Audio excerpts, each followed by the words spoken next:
കോഴിക്കോട് നഗരത്തിൽ നഗരസഭയില് 2022 സെപ്റ്റംബറിലാണ് ആരംഭിച്ചത്.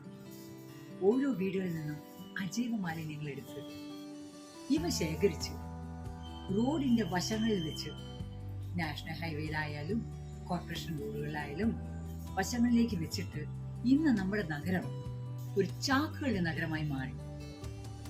കോഴിക്കോട് നഗരസഭയ്ക്ക് ധാരാളം അവാർഡുകൾ കിട്ടിയിരുന്നു. അടുത്ത അവാർഡ് ചാക്കുകളുടെ നഗരത്തിനായിരിക്കാം കിട്ടുന്നത്. കാരണം എന്താണ്? ട്രാൻസ്പോർട്ടിംഗ് സിസ്റ്റത്തിന്റെ അനാസ്ഥയാണ് ഇത് മനസ്സിലാക്കുന്നത്. കോഴിക്കോട് കോർപ്പറേഷനും സംസ്ഥാന സർക്കാരും ഈ ഹരിതകർമ്മയ്ക്ക് വേണ്ട എല്ലാവിധ പരിശീലനം കൊടുത്തിട്ട് ഗവൺമെന്റിന്റെ സർക്കിളിൽ കൃത്യമായിട്ട് പറയുന്നുണ്ട്, ചാക്കുകൾ കൊണ്ടുപോകണം, അന്ന് തന്നെ ചാക്കുകൾ കൊണ്ടുപോകണം. പക്ഷേ ഇന്ന് നഗരസഭയിൽ ഒരിടത്തും ചാക്കുകൾ അന്ന് തന്നെ കൊണ്ടുപോകുന്നില്ല. പകരം വഴിയോരങ്ങളിൽ മുഴുവൻ ചാക്കുകളായി. നടക്കാവ് വാർഡിൽ മാത്രം 29 സ്ഥലത്താണ് ചാക്കുകൾ കൂട്ടിയിട്ടിരിക്കുന്നത് ശ്രദ്ധയിൽപ്പെട്ടത്. ആയതിനാൽ ഇതിനൊരു പരിഹാരം വേണ്ടേ? ഈ ചാക്കുകളുടെ നഗരമായ മതിയോ? ഒരു പരിഹാരം കാണണ്ടേ?